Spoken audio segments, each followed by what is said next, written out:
Welcome to my new another blog video. আজকে blog ভিডিওটা আরও ইন্টারেস্টিং হতে চলেছে, কারণ আজকে আপলোড হতেছে নতুন আরেকটা ফুড ব্লগ। আজকে ফুড ব্লগে আমরা যে রেস্টুরেন্টে যাব সেটা হলো the restaurant of Islamia sweets. এটা অবস্থিত 14 গ্রাম বাজারে। 14 গ্রাম বাজার আমাদের বাসা থেকে প্রায় 3 কিলোমিটার দূরে। সো গাইজ, বেশি দেরি না করে মূল ভিডিওতে চলে যায়। সো গাইজ, দেখতে দেখতে ঘর থেকে বের হয়ে গেলাম। এখন আমরা যাচ্ছি 14 গ্রামের উদ্দেশ্যে। এখন আমরা অবস্থান করতেছি বাইপাস রোড।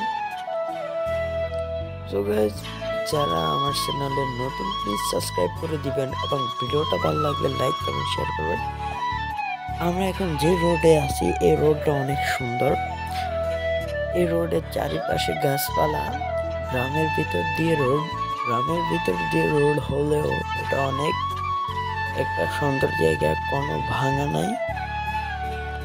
রিল্যাক্সে আমরা চলে যাইতে পারতেছি। তো এটা একটা মসজিদটাও অনেক সুন্দর।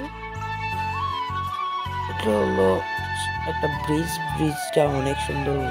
রোডের ভিতরে এরকম ব্রিজ থাকলে অনেক সুন্দর দেখা যায়। ব্রিজটা দিনের বেলা আরো বেশি সুন্দর দেখা যায়।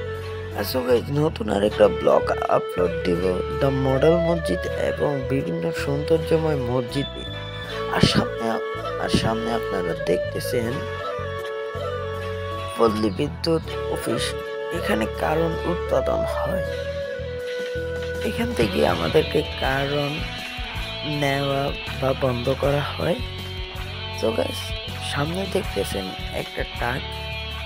বর্তমানে ট্রাক ড্রাইভারেরা নিজেদেরকে কি মনে করে এটাই আমি বলতে পারি, কারণ তারা কারোকে সাইড দিতে চায় না। সো গাইস, সামনে যে ট্রাকটা আছে ওটা দেখেন, ওটা ঠিক মাঝখান বরাবর চালায় সে। আর যে গতিতে চালায়, হর্ন দিলেও সাইড সে দিতে চায় না। সো গাইস, অনেক কষ্ট করে আমরা এটার পিছন দিয়ে যাইতেছি, কারণ যে ধুলের কারণে অবস্থা খারাপ হয়ে যাচ্ছে।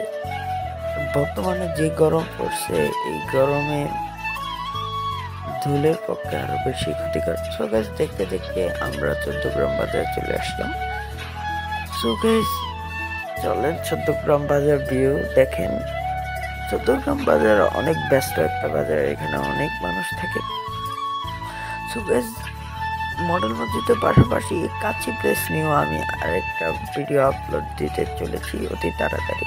সো গাইস, ভিডিওটা দেখতে চাইলে আমার চ্যানেলে যোগ এবং সাবস্ক্রাইব করে আমার পাশে থাকে।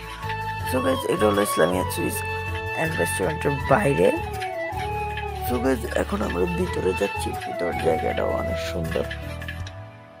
সো গাইস, আমরা যে খাবারটা আজকে অর্ডার দিয়েছি সেই খাবারটা হলো চিকেন চাপ। এখানে সব থেকে সুস্বাদু চিকেন চাপ এবং তার সাথে দিয়েছি বাটার নান। তো গাইস, এটা হলো ভিতরের ভিউটাও অনেক সুন্দর। আমি উপর থেকে শুধু গাড়ি দেখতেছি, কারণ অনেকদিন পরে আসা। এই গাড়িগুলো বারবার দেখতেছি। গাড়িগুলো দেখতে কিন্তু ভালোই লাগে। তো গাইস, এটা হলো ভিতরের ভিউটা জাস্ট অসাধারণ। সো গাইস, আমরা এখন যাব মামা হালিম খেতে, 14 গ্রামের বিখ্যাত মামা হালিম। তো গাইস, চলেন মামা হালিম খাইতেছি আমি। সো গাইস, আমরা মামা হালিমকে খেয়ে এখন রওনা দিতেছি বাড়ির উদ্দেশ্যে। তার আগে আপনারা 14 গ্রাম বাজার ভিউটা দেখেন, অনেক গাড়ি। এটা হলো ঢাকা চট্টগ্রাম রোড। সো গাইস, দেখতেছেন অনেক সৌন্দর্যময় একটা রাস্তা। এখন আমরা গ্রামের রাস্তা দিয়ে আবার চলে যাচ্ছি। আসছি এক রোড দিয়ে, যাচ্ছি আরেক রোড দিয়ে।